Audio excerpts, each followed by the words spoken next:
Hey guys, welcome back to Believe in the Leap podcast, a show where we talk with athletes, entrepreneurs, and leaders who have taken bold leaps in pursuit of excellence.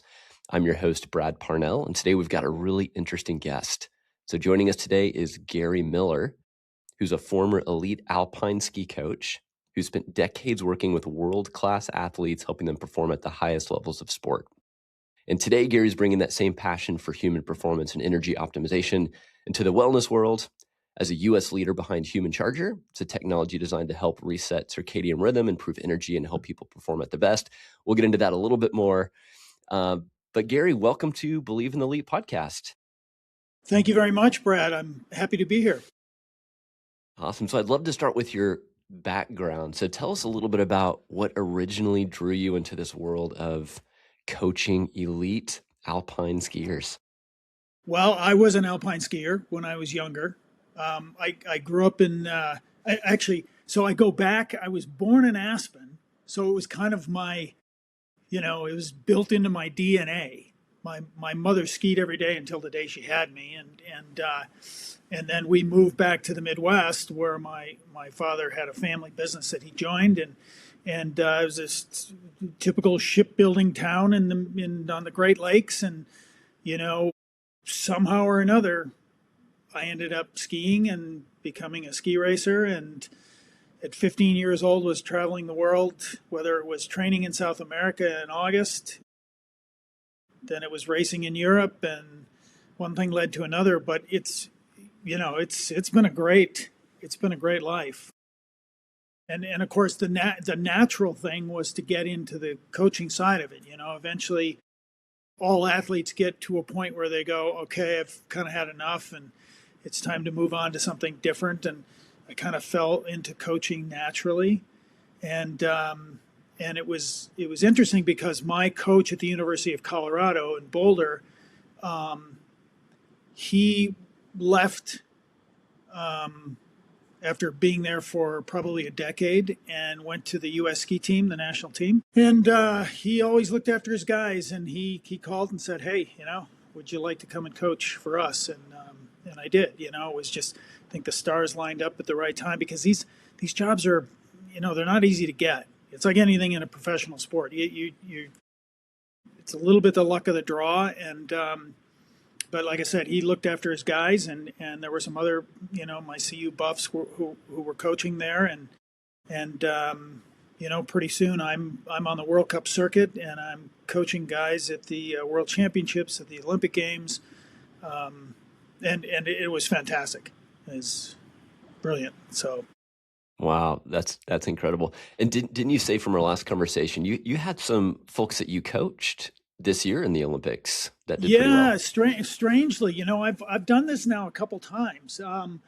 Back in the 80s, I had the downhillers. I had the guys that are have a couple screws loose, and they like to ski down the mountain at 80, 90 miles an hour with their hair on fire. And I had some great athletes then. I had Billy Johnson, who won the gold medal in Sarajevo, the Olympics, and Bill Johnson. And then I had Tommy Moe, who was a young skier at the time, and he eventually went on and he won the gold medal at the Olympics in Lillehammer in '94. And I've had World Cup winners, AJ Kitt, Doug Lewis. I mean, these guys were studs. I mean, ski racing is a really challenging sport. I mean, it's tough. But these guys were great to work with. They were a lot of fun. And then I went back in 2014 and 15, but this time I was with the ladies. So I was coaching with Michaela Schifrin and Paula Moltzen, and then I was coaching the World Junior Championship team up in Hafjell, Norway, that same year as well. And I had some athletes there too. And this year, I had six athletes that I coached a decade ago. We're in the Olympics this year, and Breezy Johnson won the gold in the downhill. Michaela won the slalom gold, and Paula Moltzen, who's a Midwest girl, won the bronze in the team combined. So, I was just shaking my head, going, "Wow, this is crazy." Because there a lot can happen in 10 years with an athlete at that level. And obviously, the big story was Lindsey Vonn and how she came back and she wanted to, which didn't end up turning out well for her at all. So Yeah. yeah, it's tough. It's a tough racket, but great experiences that last for a lifetime. Man, I can't imagine how that must have felt to see a decade later some people that you got to influence and create probably some of those high performance habits that led them to competing at that level and placing at that level. Yeah, it was great. I mean, I really enjoyed watching the Olympics. I usually get calls every 4 years from people and even journalists and things like that, and they always kind of like my take on it. And but it was a real treat this year to see those athletes perform and actually come out ahead because I tell you, man, the Olympics every 4 years, it's a crapshoot. I mean, you don't know if you'll ever be able to pull that off. And I feel very fortunate because even with the ladies back in 2014 and 15, we had 7 World Cup wins. Michaela won 7 times. I mean, I have coaching friends that have been in the business for so long, they would kill to have just one World Cup win. That they would die to have it, let alone 7. Yeah. Wow. Multiple Olympic champions and world champions. And I mean, I've been really fortunate. Yeah, that's incredible.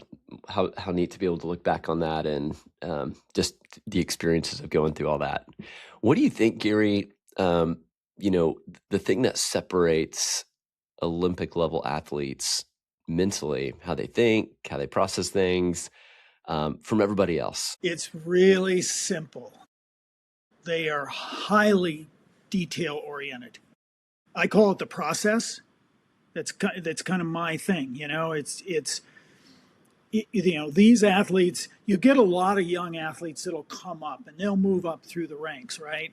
And they get to a certain point, and it's kind of funky. It's in that sort of anywhere from 17, 18 to 22, college age a little bit, right? They get to that point and they plateau. And they're like, okay, now, what does it take? Because you get to the World Cup and the Olympic level, it's a whole different animal, because you've got, most of these athletes, the Michaela Schifrins of the world, Lindsey Vonns of the world, and they have big contracts. I mean, they're pulling in a lot of money. So, it's a pretty serious business. I mean, shouldn't say pretty serious. It's really serious business. So everything goes a little deeper, right? Everything is more detail oriented. They're very involved in their equipment, whether it's ski design or the preparation. They've got so many obligations with media, with sponsors, and that eats away at their time. So everything has to be really, really detail oriented, and so you operate a team of coaches and trainers and PR people and everybody else, all the technicians. Every athlete has their own ski technician. All these people travel as a unit, and they all have to be. It's choreographed perfectly every single day. And I think, what I try to do with some of these athletes that have plateaued is like, okay, the first thing I do is have them write me a list of everything that you do from the minute you wake up till when you go to bed. Okay. And I'll get a list back, and it varies, it might have 15 different points on it. It might have 25. And usually I can take that and I can turn it into like 50 or 60.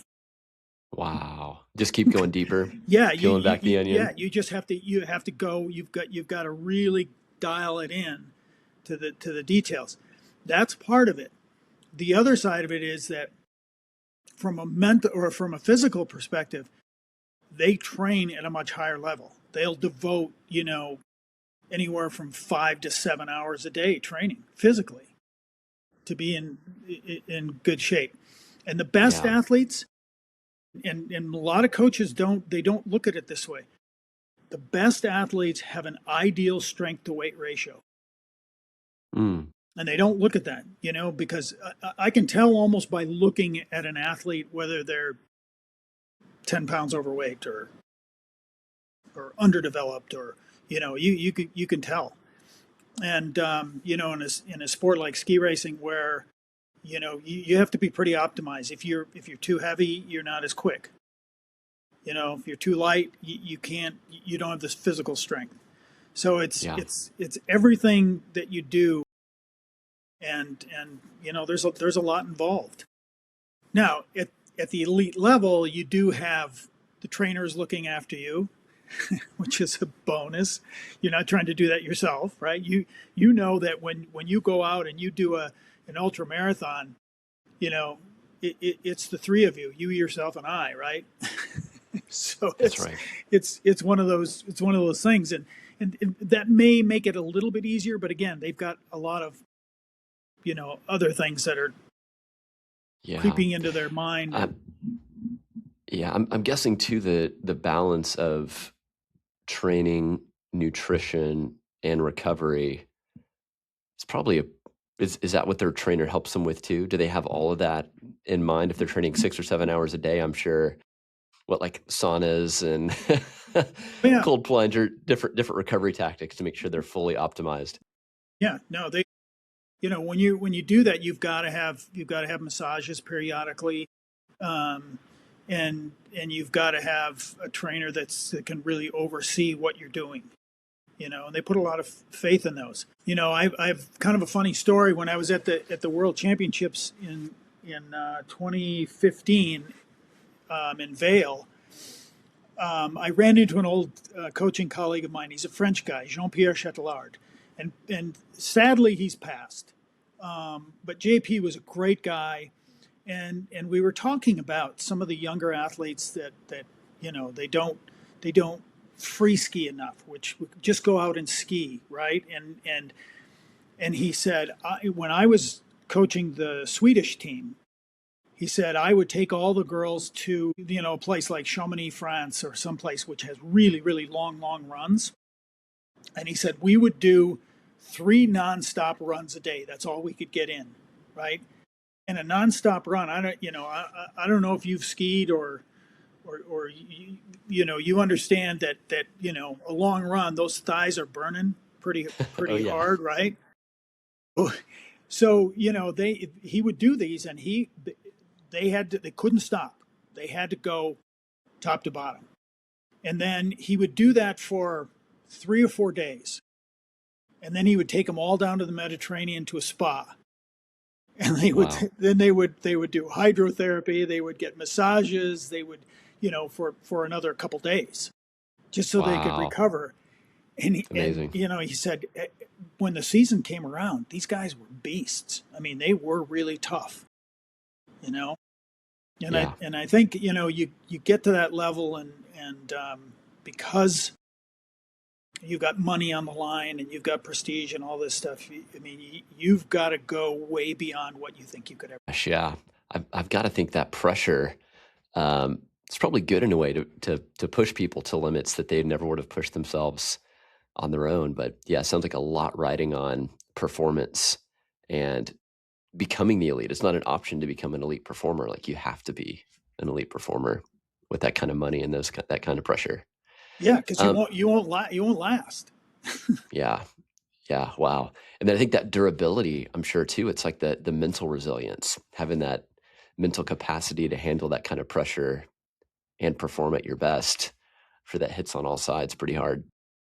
Yeah, and the mental side is, it's true. It's 80% mental and 20% physical. Although in ski racing, I and some other sports too, it's almost maybe 60% mental, and it's 20% physical, and it's 20% technical. Mm, Right? There's that other element in there that's important, right? But it's still yeah. mostly mental, and it's being able to overcome things, um, like failure, like crashes, or not finishing a race.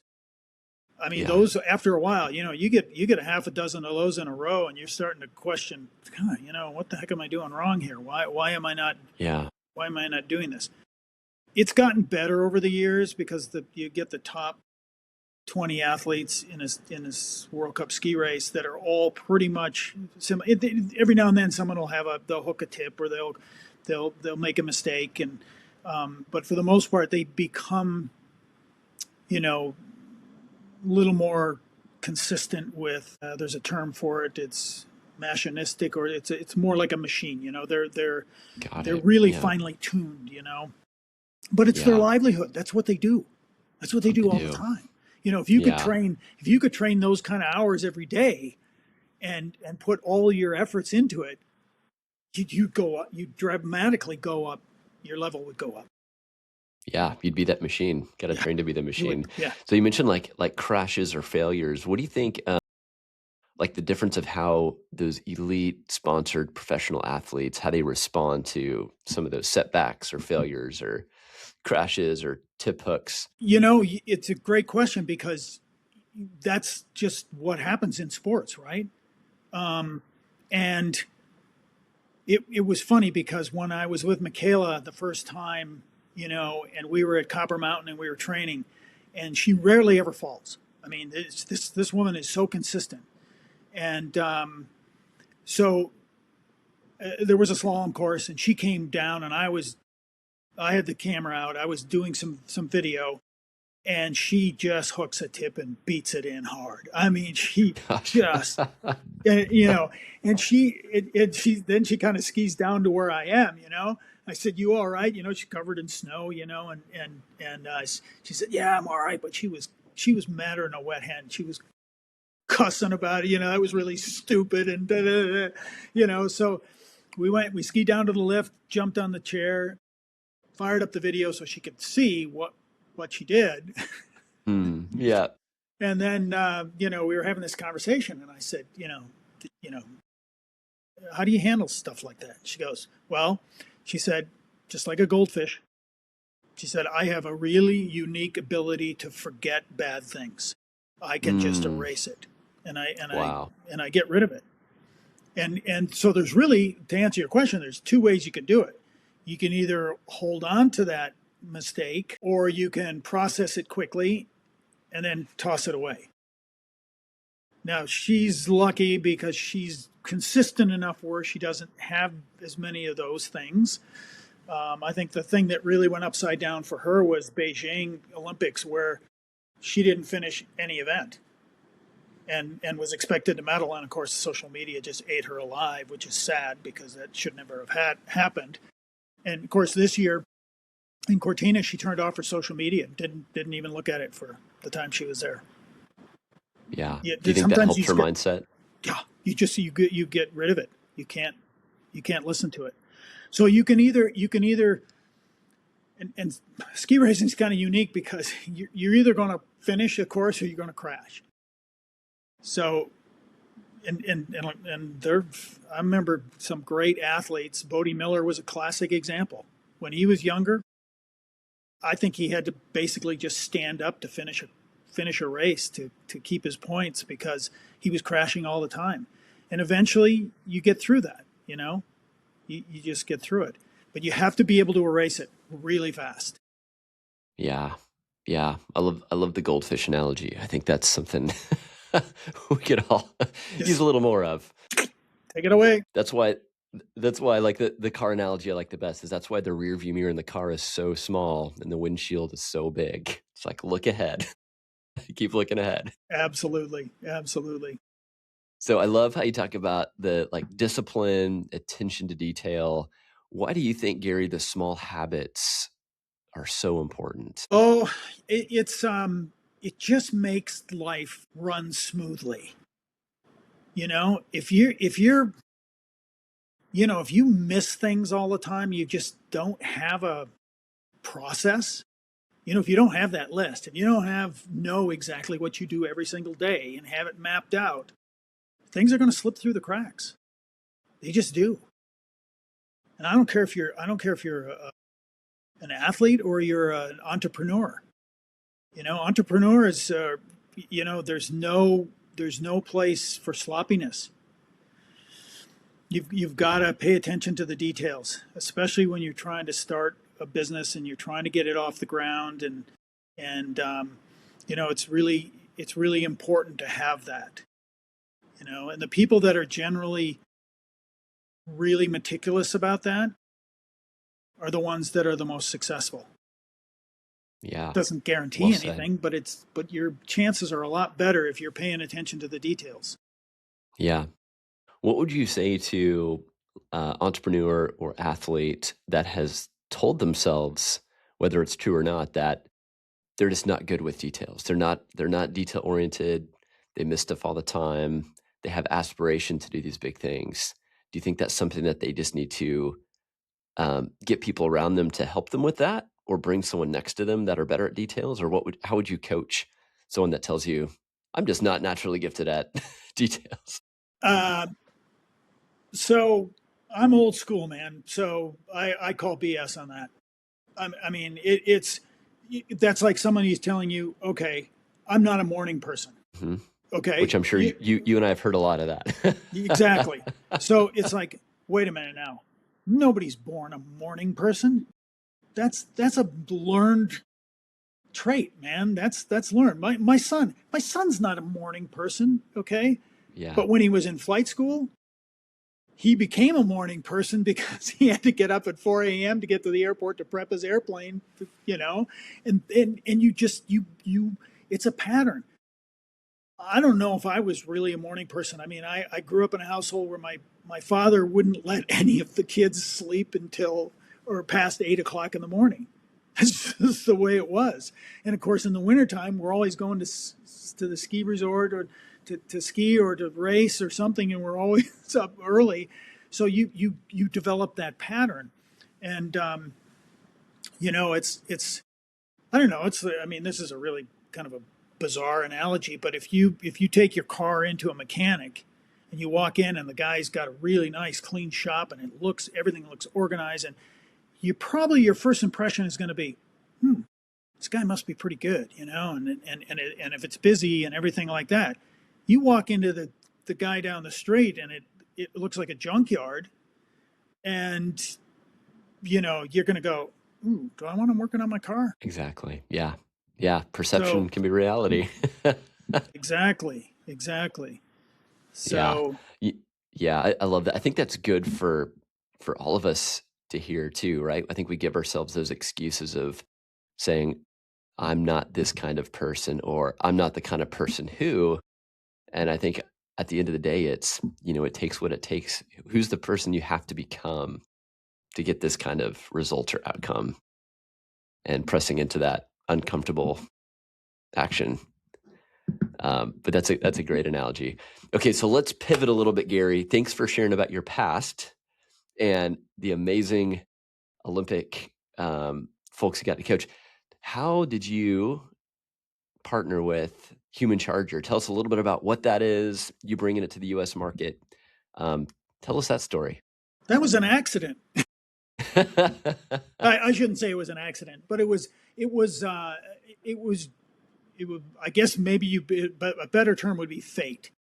My wife and I were skiing in Lech, Austria, 2 years ago, and an old business colleague of mine from Germany was there skiing, and he introduced us to one of the owners of the Human Charger, and we struck up this conversation, and I didn't really know anything about circadian rhythm and bright light, and I'm saying that as a elite level coach, and I'm a little bit embarrassed about it because but again, we don't know everything, right? And we just know for years nobody has put two and two together with regard to light and performance. I certainly didn't. I wish I would have, because I would have been an even better coach. But this guy explained the Human Charger, that it was this little bright light headset. And my wife knew right away because she's like, oh, I know seasonal depression, which is what it was designed for, by two guys, an engineer and a scientist from Nokia, of all places. Remember the phones? Oh yeah, little candy bar phones. Yeah, yeah. Well, Nokia. These two guys broke off up in Finland. They knew that winters were dark, and they're like, "What can we do to help our people feel better in the wintertime?" Because there was a lot of depression up there in the winter, even though it's one of the happier countries in the world. But it's still, the winters are dark and a lot. And so they started doing experiments with light, because the only thing that existed at the time was a SAD lamp, seasonal affective disorder lamp, which is you'd stare in that thing 6 inches away for an hour to get enough illumination that you couldn't get from the sun because it wasn't up. And they just figured there was a better way, because there's nothing more uncomfortable than staring at a light right? But they discovered through their experiments, starting with what you would expect, mice, they found that light would penetrate the skull. And they looked at the ear canal, because your eardrum is translucent and the bone structure around your ear into the brain is pretty thin.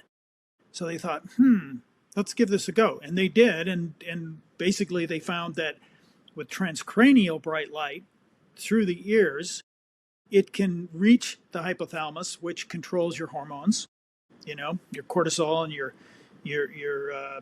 dopamine and your melatonin. It versus going through and affecting the proteins through the optic nerve to be able to travel back.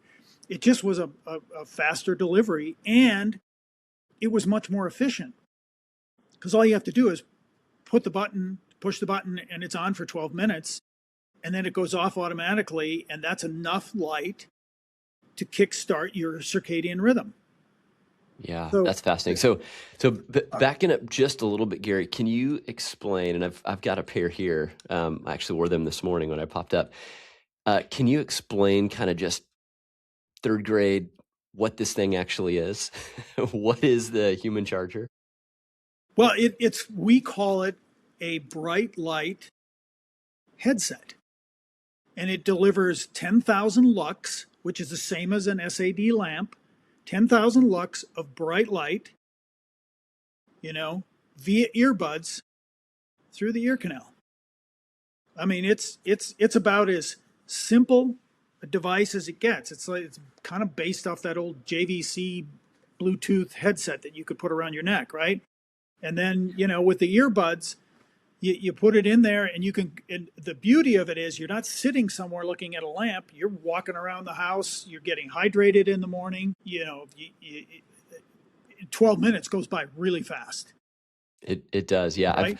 So you sent me this, and I've been using it the past week, and I think I was surprised how fast 12 minutes does go by, because when you pop this in and you are doing stuff around the house, yeah, it's great. I love the ultra portability. I'm used to these Shocks headphones that I usually have around my neck too, so this is a very, very familiar design.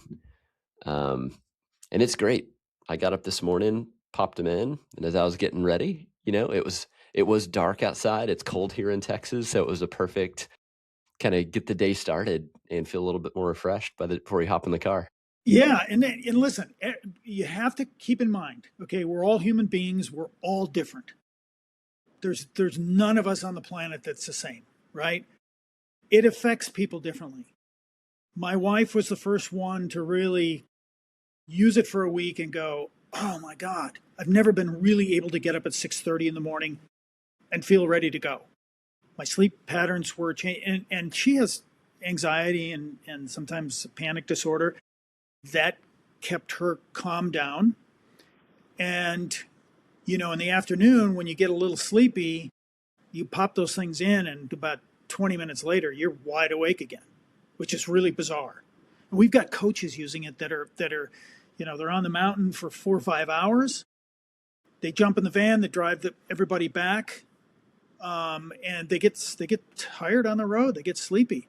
They put this in, and they're like, "Wow, this is crazy." Now, because I am a morning person, I've been because I've trained myself to be a morning person. I get up and I'm ready, set, go. So I didn't notice that big an effect. When I noticed it, was I used it for a couple weeks, and then I didn't use it for a week. And I found out that when I go out, I usually exercise in the morning early, like you do. I get up early and I go out and do my thing. And I noticed that because I do when I train, I'll do you know body weight exercises because at my age I don't need to be in the gym lifting. So I'm out doing circuits on a trail up near the mountain here, and Yeah. so and what I do is I train my brain as well. I've got music going, so you're hearing music, you're hearing lyrics, and I'm counting, and I also pick three different objects out there in the distance that I focus on, and as I'm listening to music, counting, and trying to go from spot to spot and doing high reps, no, like 100 squats. And your eyes have to dart. So I'm trying to train my mental self as well. And when I really noticed it, when I didn't use this thing, I was all over the place. I was kind of scattered. I just wasn't. Interesting. I wasn't focused. So this, it just takes it and it makes me really super focused. Wow. And Wow. and so then I went back and started using it, and it's like, okay, yeah, now that's better. That's the way I want to be. Yeah. So it and of course this thing kind of is morphed into different places. Like I had a coach call and say, you know what else I noticed? When I'm trying to articulate something to an athlete, I'm much better if I've used it in the morning and I can articulate better. That's So fascinating. and for listen, I've had 2 years now studying light and circadian rhythms and everything else, and the more I get into it, it's that Yeah. little teeny bit that was missing. Yeah. Just Wow. a little bit was missing. And Yeah. that's all it takes. Because in our sport, you win races by 0.01. Gosh. Right? Yeah. You can lose a Man, that's gold medal by 0.01. Now, what would man. it have? What could it have been? Just that's a massive difference. You're either an Olympic champion or you're a silver medalist. Oh my gosh. So All by that fraction of a second. it's so crazy. And now with Yeah. technology the way it is, and the equipment the way it is, and training the way it is, it's become even tighter. I mean, I saw a lot of World Cup races this winter that were the top 10 were within a half a second of each other. Mm. That's that's insane. Unbelievable. That's So wild. then you start thinking, if you got a little thing like this and it's just a little bit crisper, a little bit more of a boost, maybe that could be the difference, right, between the podium or just being a participant. Yeah, those micro gains to help you get that edge could be the difference of silver and gold. So the Finns were smart. They went to their pro hockey teams in Helsinki and they said, "Hey, we want to do some experiments."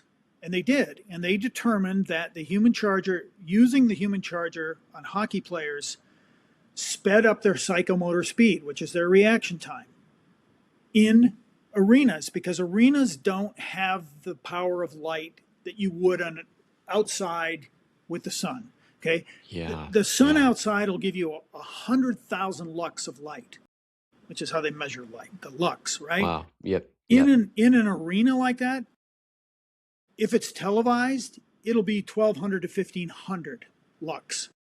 Wow. Okay, so you look at this light, right, from the human charger, that's 10,000 lux, right? So if you're in a hockey arena and or even a night football game, at 1500 lux, you're lucky.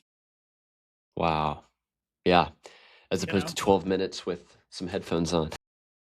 Yeah, well, it's and it's funny. We had one guy that really likes it is Mac Jones, who Mm. was with the 49ers, and he loved it. I mean, it's and some athletes, pro athletes, some of them are they're finicky. They're pretty particular about certain things, and but he saw the value in it, and now these pro teams are traveling all over the world. Look at collegiate athletes with Yeah. conference realignments. Their travel Yeah. budgets have doubled and tripled. It's nuts. Mm. They're all over the place. Mm. So going back a little bit, I want to talk about the circadian rhythm. I think in one of your articles you wrote it's kind of like the power switch for the brain. Can you explain what you mean by that? Yeah, it's just that. It's basically, you know, you give it light. It's like when you hit the button on the human charger and the light goes in your ears for 12 minutes. That's your power switch. That's giving you an extra bit of power because it's activating your hormones. It gets the cortisol started. That's your wake up. That's to go. Now, could you do the same thing by going out looking up at the sun without getting too right? Yeah. You got to be a little careful, obviously, of doing that. Yes, you can, right? But it's not as safe, and Yeah. and it was even we I even talked to a guy that was a light specialist. He has been for 50 or 60 years, older guys, retired now. But they found, this is wild. They found that baseball players, or Major League Baseball players, okay, they found that gray lenses would allow more light than green or amber. And it was critical that they had enough light, because reaction time is everything in baseball, right?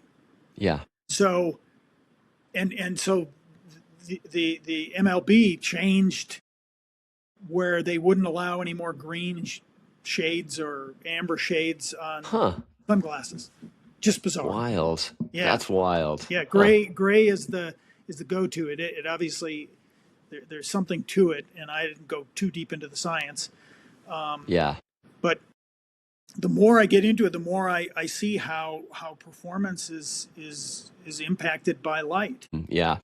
I know when I first heard about circadian rhythms, it was almost the opposite of, um, if you get up in the middle of the night and use the restroom or go do something, it's like, making sure you avoid that that light so you don't interrupt those patterns or rhythms if you're trying to go back to sleep, um, which is always fascinating. So I find myself, if I do get up in the middle of the night trying to avoid that light, it's kind of the opposite because probably that same thing, it triggers that thing in the brain and you don't want that on at 3 in the morning if you're trying to go back to sleep.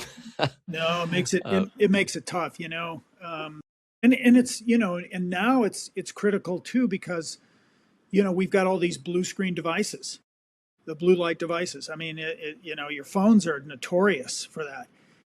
And anybody yeah. that they know, if you crawl in bed and you start scrolling, unless you've got blue blocking glasses on, you're going to have issues. In fact, it was funny. My wife, I said, you should have some. I bought her some blue blocking readers because there's, and she's like, after 3 days, she was like, oh my God, does that make a difference? 'Cause then Wow. you can look at your blue screen device and then crash out, right? Yeah. Yeah. Man, that's wild. Yeah. So do you think, like who do you see? We talked about athletes, but who else tends to benefit the most from human chargers? I know some of our earlier conversations we talked about travelers. Um, who else do you think can get the most advantage from this? Yeah, I mean, it's really interesting because even though the human charger was really developed for seasonal depression, the two guys that developed it were flying back and forth from the U.S. to Finland, and they sort of found that when they used it, they didn't have the jet lag symptoms that they would normally have, but Yeah. no one ever really they never really did anything with it. They never marketed it and promoted it. And of course, when the owner that we met with, um, when I asked him about that, he's like, yeah, supposedly it does that really well. And it's like, well, do you guys use it for that? Because honestly, man, traveling as an athlete and with a team, it's terrible if you got jet lag. Yeah, Yeah. it's no fun, man. And sometimes it's worse than others. And it all has to Mm, do with with your rhythm and your immune system and everything else. You know, there's a lot of moving parts inside. And yeah. but so for me it was like that's a game changer. So we gave it to a doctor and his wife, and they flew from Munich back to Denver where he's got his practice. He called me a week later and he says, "I can't believe it." He says, "This thing was amazing. We never had jet lag." I'm thinking, Wow. there's something to this. There's something to Yeah. this. So then I got it out to some of my athlete friends who are still competing, and got it to some coaches, and they were like the same thing. And it's every single person that we've ever given one of these devices to, um, says it's like a miracle for jet lag. Wow. So Yeah. to answer your question, that you're talking about corporate executives, C-suite guys that are Mm, flying all over the place, right? hmm. Those guys need it badly. Yep. Um, you've got the athletes, obviously that's a given, but say you're just the average person and you want to go, you live in Chicago and you want to go see Venice. You have never been to Italy, so you want to go see Italy. So you book a 1 week vacation and you fly into Milano, and you feel like crap for 2 days, three Yeah. days. Yeah. You know, you got 4 days, a 4 day nice 4 day vacation, not a week. It's terrible. And there are a lot of people that suffer from jet lag, and of course we're all flying more than ever. And I wish I would have had this 30 years ago. Whether it was Wow. the ski racing stuff, and then for a number of years in between, I had a company that I designed and manufactured sports bags and luggage for teams, and Wow. I was flying back and forth to Asia all the time. And God, it was just those first few days are just brutal. I can't even imagine. Yeah.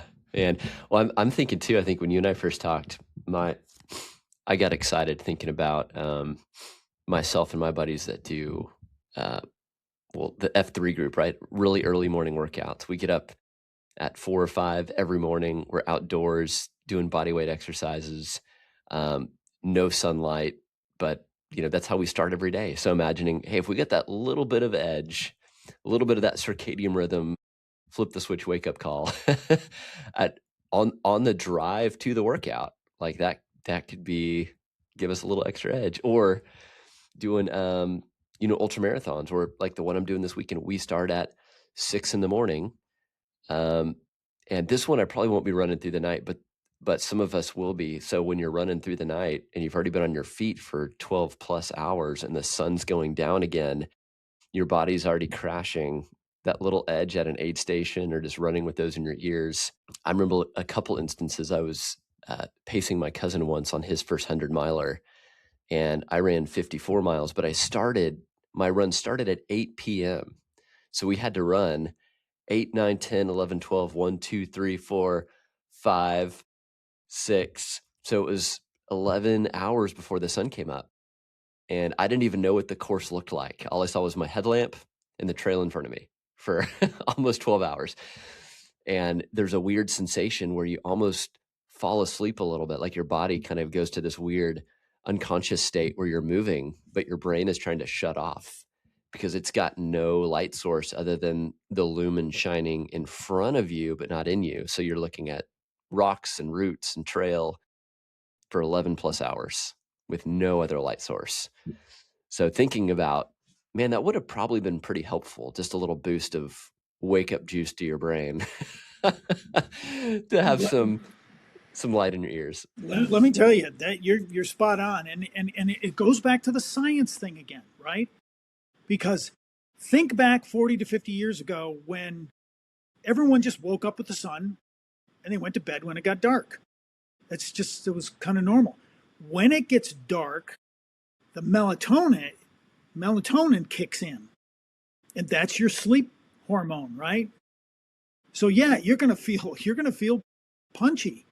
Now our circadian rhythms are all screwed up because of these crazy things and everything else that we're looking at, all the screens, and our bodies are so out of whack. And it's hard, and that's why one of the reasons why I like it is it keeps things kind of trying to keep it chugging along. But I didn't know anything about F3, and I'm really impressed. I mean, that's a heck of an organization. I mean, it's all over the world. What you guys do, kind of another one of my things. I mean, you've heard the process, but in life, you got to do hard things. Yes. And you guys in F3, those are guys that are doing hard things. I mean, you're doing what 99.9% of the world will never do, and Yeah. you're gonna live a longer and healthier life by doing that. And it doesn't matter. This morning I went out. It was chilly. It was cold, but it's good to be a little chilled. That's right. You know, You know what I love about it is showing up. And yesterday, we were there starting at 5 a.m. and we had a 17-year-old there, junior in high school, right? And his dad was there too, and they're nice. both spending time together, running 5 miles in the cold, but they're there together. And we've got anywhere from 16-year-olds all the way to 80-year-olds that show up that could be in the same group, both doing hard things, modifying it, obviously, so they don't hurt themselves. But seeing that group of guys that have chosen to set the alarm, get up, they have accountability to, like, hey, I said I was coming this morning, so I'm here. And just being in there for a couple years, it is unbelievable to see even how it changes people. You get people that come in.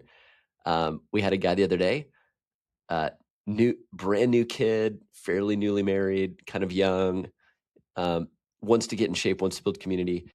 He was hovering over the trash can on his first workout, right? Like, didn't make it through, almost thrown up in the trash can, had to sit out. But you know what? He kept showing up, and every day he got a little better.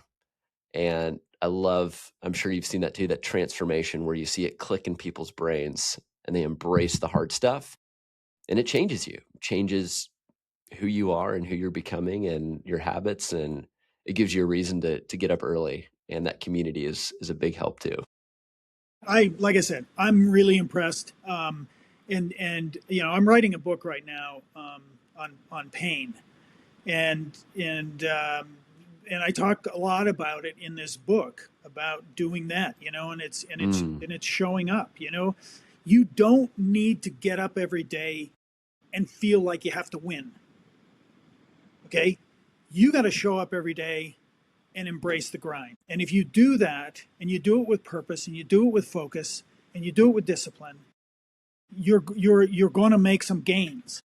And it's all the yeah, little gains that end up creating the win at some point. It's I'm telling you, gosh. it's the way to go. Um, and I think yeah.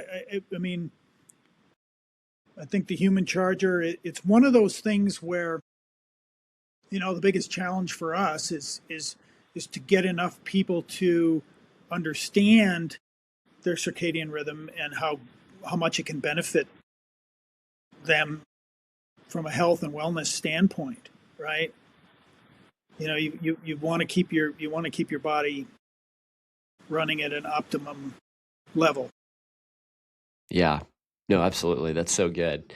So obviously as we get older, our energy becomes a little bit harder to maintain. What are some other habits? Obviously, human charger is a huge one to boost circadian rhythm, but what else would you recommend for people that want to stay sharp and energized? What are some small habits we can start introducing? Well, you just said it. It's getting up in the morning and it's getting out and moving. Okay? There's such a huge difference. I mean, if you all of a sudden said, "You know what? for the next 2 weeks, I'm not going to F3. I can guarantee after those 2 weeks, you're going to be going, I don't feel as good. I just don't feel as good.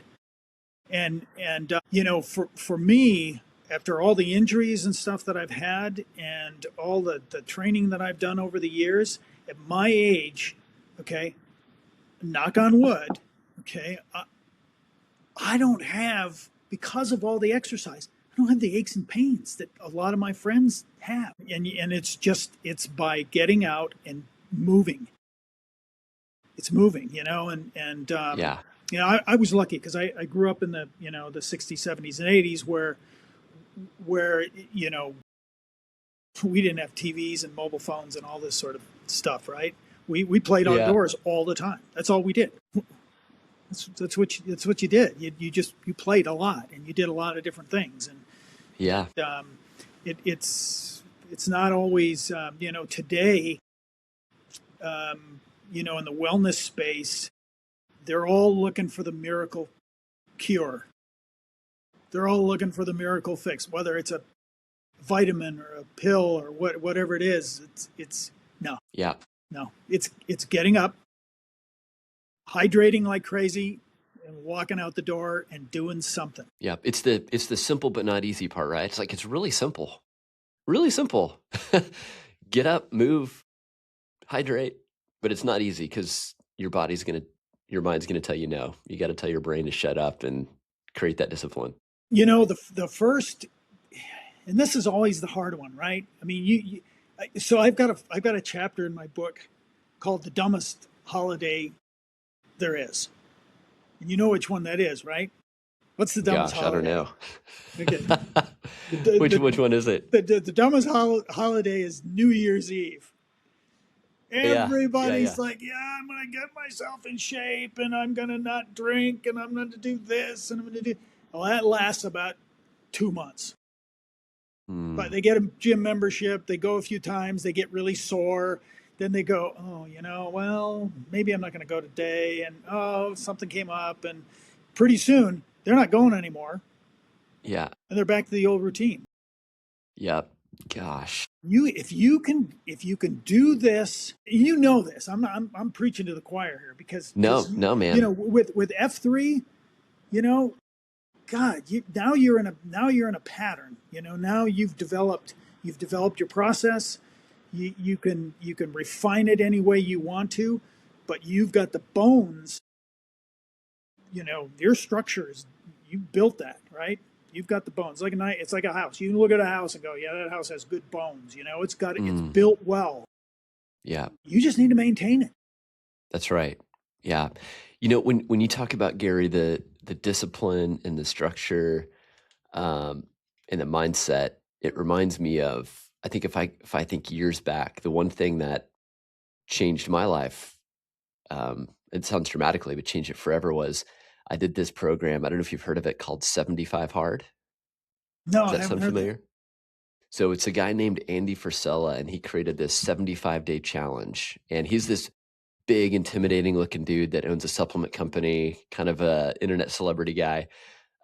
So if you miss a day, it's like an app. If you miss a day, you have to start over on day one, and you get this big, intimidating guy being like, "Did you miss this day?" But the whole thing in there, it's like you have to work out twice a day, 45 minutes each. One of them has to be outside. There's no alcohol. There's a full gallon of water.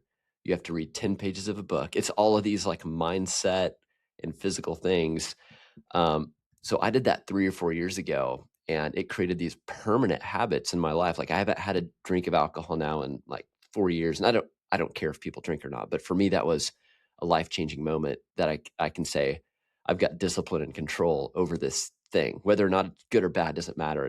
That's for me to continue to practice that discipline. But it took 75 days of repeating the same thing over and over and over Yeah. for me to get used to cold showers and no alcohol and outside, rain or shine, hot or cold, doing hard things. Yeah, But sometimes, it's like cold water swimming. When we were living in Texas, in the wintertime, it was great, and I knew that there was a benefit to it from years ago, because growing up on Lake Michigan, it was always who could get in the water, the, as soon as the ice went out, right? Oh my gosh. Yeah. Whew. And it's cold water. So, but I kind of lost track with it, and because you're in the mountains a lot, but I started doing it, and it was maybe a little less than 75 days, but it once you get used to it and into a routine, you almost become addicted to it. It's like, ooh, I got to go out because I don't feel the same. I want that same good feeling, right? And you get into a pool that's 50, 52, 54 degrees. I mean, that's great. You can meditate there for 10, 15 minutes. Body cools down, your breathing slows down to almost nothing, and and people look at you like, you're out of your mind. It's wild. Yeah. I remember last time I did a cold plunge on my Garmin watch. It actually thought I was resting, that I fell asleep because my heart rate got so low. Yeah. Yeah. It thought I took a nap. It was like, you were obviously asleep because your heart was barely moving. The heart slows up, the breathing slows up. You'll probably take, I think I got down to like 4 or 5 breaths a minute or something. It was just crazy. Wow. It's crazy what the body, what it does, But when you get out and you feel like, oh my God, it's the best thing in the world. It's incredible. Yeah. It's the pain that we endure. But if we can stick with it and stay in it, the outcome's worth it. There's no better feeling when you get out of there and you just feel that fresh flow of blood recirculating through your entire body. It's hard to explain unless you've done it. Exactly. Yeah, man, that's great. Well, Gary, man, I so appreciate this interview. For people that are interested, you've got an incredible writing style. I love everything you talk about with like mindset and discipline and doing hard things, and the fact that, I mean, you've been in it, you've done it. You don't just talk about it like it's been your life, and you're continuing to do it. Is very inspirational.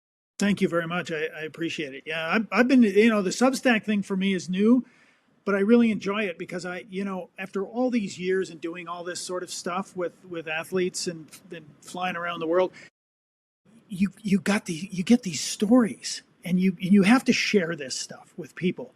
I don't want to go to the happy hunting grounds with a bank of knowledge. Okay, I want to empty that all out. I want to get rid of it all. And hopefully I can help other athletes and business executives improve their lives and get better. That's what it's all about. You got to pay it forward at some point. I've sucked enough out of the system. Now I want to pay it forward so that other people, the next generation, can really enjoy it and be sharper and lead a better life. So that's, for me, that's the key.